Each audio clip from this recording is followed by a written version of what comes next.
All right, what's up, Digi Squad? So today I want to talk about some of the real yield protocols and some protocols I have my eyes on. Right now, Bitcoin is still trading sideways, nothing new, nothing crazy. Again, until we break out of this range and this level, uh, I don't see it. We're ranging right now. Maybe when we break out of this level, it'll be bullish for all the altcoins and other projects.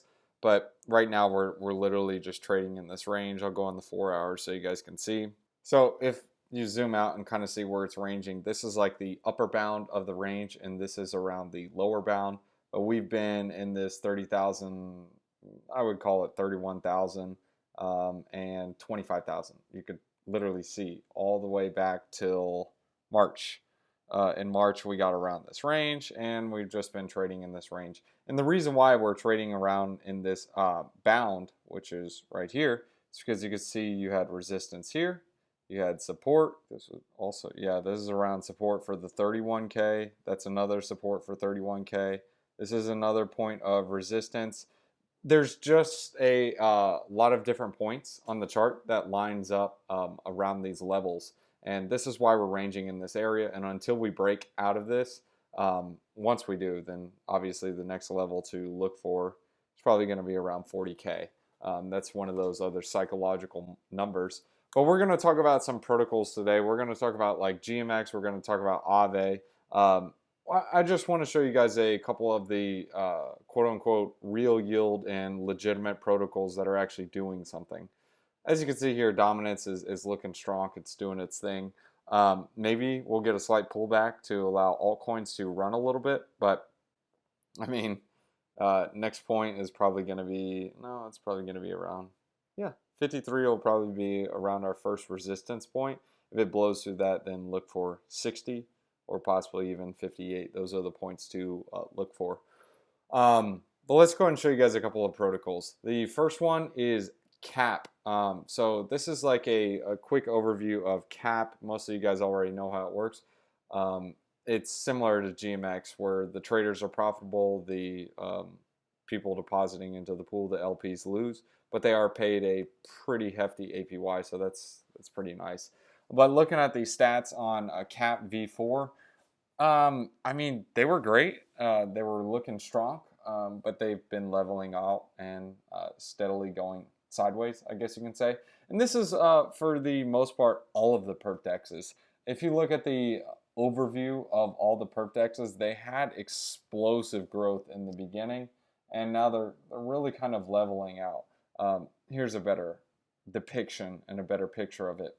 They were explosive up here. There's a lot of volume, a lot of trading, but now you're starting to see some of the winners win harder and the losers start to die off, and the volumes start to go down as we're consolidating, going sideways in a market. This is Metavault. You can see it's dying out. Cap, it's whatever. Mycelium, it's like wrecked. It's dead. Mux looks like it's picking up a little bit. I would take a look into its market caps to see if it's something that you want. This one is on my watch list. I do like Mux. It is a lower market cap token. This is a aggregator for these derivative protocols, and it has its own little LP pool. I can show you guys later in the video. Let's see. But yeah, Pika Protocol looks okay. They just had their airdrop. Unitex looks wrecked. Maybe there's a, I don't know. Hopefully it's an issue with the with picking it up. Polynomial looks nice. It's recently got a pickup. Mommy Finance died off. That was mainly because like the phantom garbage.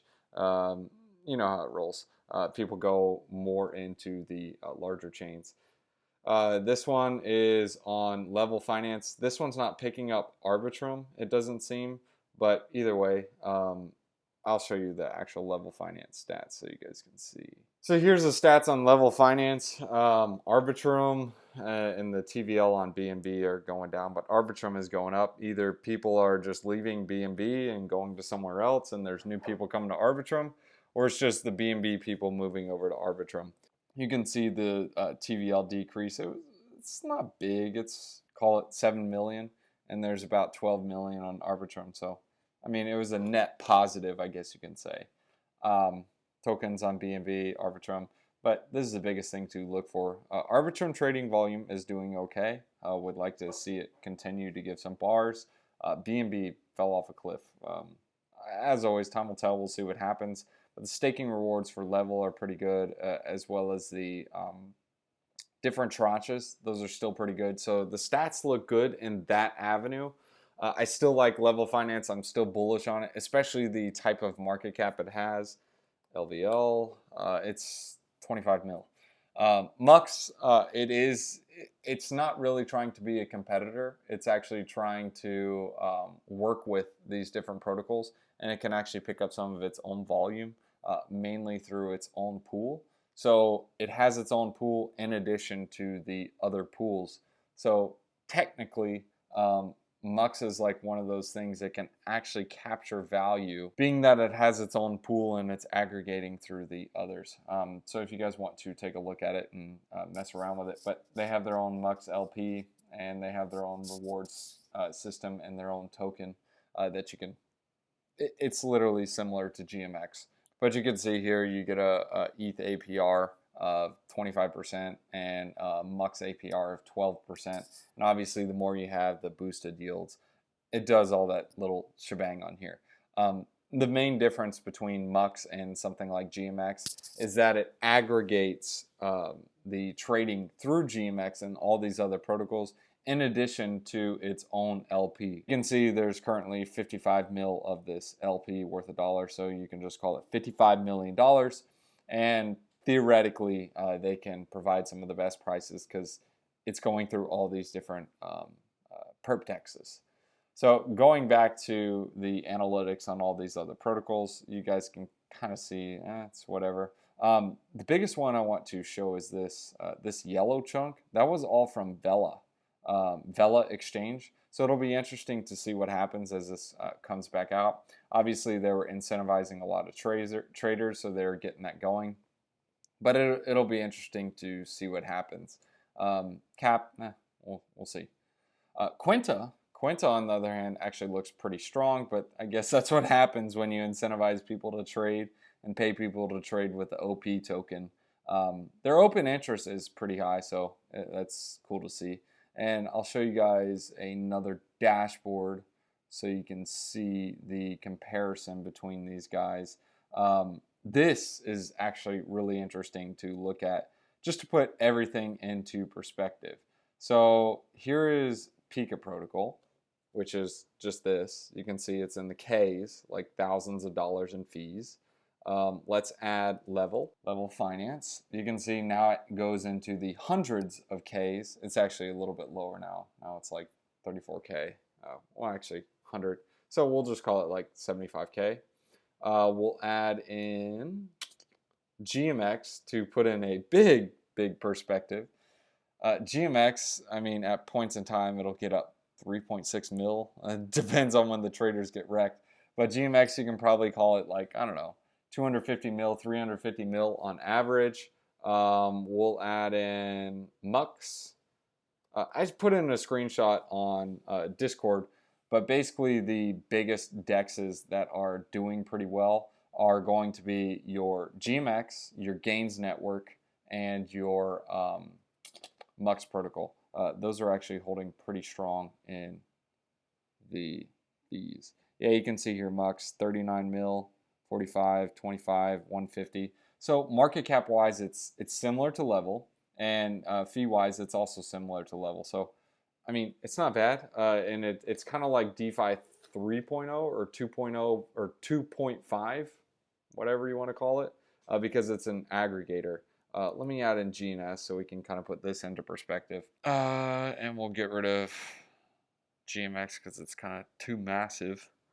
And as you can see here, GMX is going, or Gains Network is going to be your purple. It's kind of hard to see, but it's around 56 mil, 100 mil.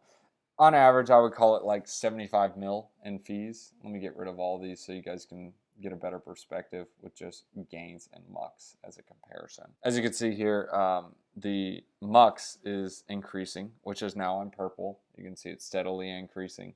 And Gains kind of has like a sideways, I wouldn't call it downtrend, but it's sideways. And the TVL is actually going down on Gains Network too. Well, actually, I guess it's not going down a bunch, but it's decreasing. Whereas with MUX, it's rapidly increasing. This is growing perpdex, and Gains has reached equilibrium, and it's not really growing as much. Let me show I kind of want to look at Lyra Finance as well. Lyra is an options chain. It would be interesting to see, or options protocol. It will be interesting to see how they do, but I believe they will do pretty well long term. But yeah, MUX bullish. Lyra, it's sideways, whatever. So it will be interesting to see what happens. Lyra is on optimism and Arbitrum. I believe once we get more bull market vibes and momentum, it'll be bullish for all these coins, so it won't really matter. But right now, look for the ones that are real yield and have pretty good stats. MUX is looking like one of those that are looking pretty strong, just market cap to stats wise. Another token I want to talk about is Aave. The reason for this is, notice how Aave is like one of the biggest loan wise. And if you take a look here, Aave is actually banking and fees. It actually is bringing in a good amount of revenue. You also have Level Finance on here, which is cool. You do have GMX, of course. You have Convex. Convex, I do like Convex. They do have a good inflation amount, but still, it's nice to see them up here. And same thing with Synthetics. SushiSwap, I really wouldn't consider them. They have an extremely high inflation rate, and they have some other issues on their own. But yeah, Manifold, that's pretty interesting. This is a NFT protocol that allows users to make their own little NFTs. It probably has something to do with NFTs on ETH and NFTs with Bitcoin. I also kind of want to show you guys this. Aave is constantly ranked like 5 to 10, between 5 to 10 on this amount. And this is just because it's making so much money off these spreads. GMX is constantly up here as well, but that was given. Most people already assume that and know that. But it's nice to see that Aave is constantly up here. MakerDAO is also up here. Curve. Curve is one of those that I think it's going to do well next bull run or the upcoming bull run. It does have some good inflation, but the chart actually looks really good. So on Curve, I mean, I don't expect this one to be explosive, but if you have a big bag locked, it pays off pretty well with the voting rewards and bribes. And you can kind of see here we're breaking out of that downtrend and that peak FUD moment where they were like, oh, the dude's going to get liquidated. Michael, he's going to get roasted type of thing. And people were trying to force liquidate him. It'll be interesting to see what happens. It does have a good amount of inflation. You can see about 10%, but most people do lock that up. And the reason why I prefer Aave over Compound is, one, it has a lower inflation, and two, it has the institutional side to where it has the ability for institutions to get into DeFi because they're going to have their own particular platform for Aave, and then they're going to have one for DeFi users. So non-KYC'd individuals and KYC'd ones. And then Alchemix is pretty interesting, just as like a ALCX, like a catch-up trade. Stats-wise, I mean, it doesn't look anything special. It's not anything like a MUX. The MUX stats look really good. But market cap wise for ALCX, it's wrecked. And I feel like this is an OG coin and it will do something. Even though it has an extremely high inflation rate, you got to feel there's got to be some sort of relief rally. Just kind of putting that out with a lot of the OG coin pumps, like with Aave, Compound, Maker. But as always, time will tell. I just kind of want to share different protocols that are actually generating revenue and earning money. Alchemix is one of those that is pretty well established in the DeFi space, and they do have a form of revenues coming in, and they do own a couple of the, you can kind of consider them a part of the DeFi mafia. They control a lot of voting power. So also I want to show the Frax ETH. You can see here it's continually being the strongest yield-wise, and if you take a look at DeFi Llama for the liquid staked derivatives, show you guys this. If you take a look here on Frax ETH, you can see here it is slowing a little bit, but it is up and to the right. There are other protocols that are growing, like Lido Finance, of course, because everyone is integrated with Lido and everyone is constantly depositing into wrap staked ETH. But I mean, yeah, Lido Finance, Frax Finance, Rocket Pool, all of these are some of the strong LSDs that I do continue to see growing in the future, and I believe they will continue to do well. There will be some others that we don't see here that do pop up and do extremely well. Like this is a new one, Tranches, Ether. Never seen this one, but it looks like they're getting into the LSD space as well. I mean, everyone's going to be doing this. It's just kind of like a given. But you can really see Lido just has a massive market share, and it will probably continue to hold a large amount.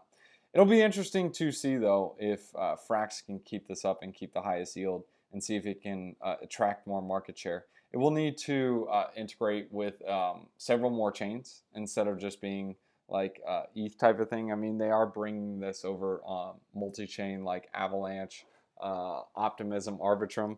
But I'd like to see them get on some of the other chains like ZK Sync, Starknet. And speaking of ZK Sync, ZK Sync is like one of the main chains with inflows, period. ZK Sync and Starknet. Everyone's just chasing after airdrops right now, man. There is nothing special going on in the market. It is literally a PvP battle with people aping in for airdroppage. Polygon ZK EVM has won 20% in the past 30 days. And where's the other guy? Starknet. Where are you? Here you are. You are now number 55. Last week you were number 70. 150 or 15 mil. I do continue to see these grow as people are speculating on airdrops. Same thing with Layer 0. They're going to have their little airdrop vibe. But the point of this video was to go over a couple of the real yield protocols, look into the perp dexes, look into the LSD protocols, like the liquid stake derivatives, which are going to be like your Lido Finance, your Rocket Pool, your Frax ETH. Stake-wise, maybe. Let's see how their ETH is growing. It's okay. I see Stake-wise as a farm and dump token. I don't really see it as much of a value asset, or at least a thought about value asset. Like the thesis behind Lido Finance is if you control that, you control all the ETH that's locked in there. So right now, look for long-term plays, look for protocols that are generating a revenue, and look for ones that have a strong narrative around them. Like LSDs, strong narrative. Real Yield, Aave, those are a strong narrative. Curve Finance, Convex Finance, strong narrative. Even the solidly V3s, those are bull market coins, but I would say look for some of them that are holding strong and TVL wise that are growing, and just keep an eye on them. It's one of those things, they are rapidly inflationary tokens in a environment where cash is not present or pumping in. It's a PvP battle, but some of these are going to be some winners, in my opinion, at least, and they will gain market share. So just keep your eyes on some of these, and of course Mux, I really like them as a perp protocol, especially with the ability to be a aggregator between them, give the best prices, as well as have their own little LP pool. And lastly, don't forget, mess around with some of the yields on some of these chains. A, farm an airdrop. B, earn a nice yield. I mean, look, ETH, 127% APR, and no impermanent loss, basically. You can also get ETH USDC, about 40%. You can also use QuickSwap, and the pools really aren't that bad either. Yeah, like 92%, 83%. 50, 46, really not that bad. Just mess around with some of these pools, airdrop wise. Starknet, play around with Jedi Swap, play around with MySwap, mess around with some of these things. Just imagine getting another Arbitrum airdrop. Use this bridge, mess around, guys. Use some of this stuff. This is airdrop season, this is earning season. It's stick with the real yield protocols, strong narratives, and earn a yield in DeFi and hunt for airdrops. Be careful just like aping into degen coins. It's not the time to do that. Maybe you can grab a couple of strong meme coins, maybe like Pepe or whatever, but be careful. The the floor is vanishing. Proverbs chapter 11 verses 4. Wealth is worthless in the day of wrath, but righteousness delivers from death. I guess the good news is like you lose it all on a meme coin, whatever. All right, see you guys.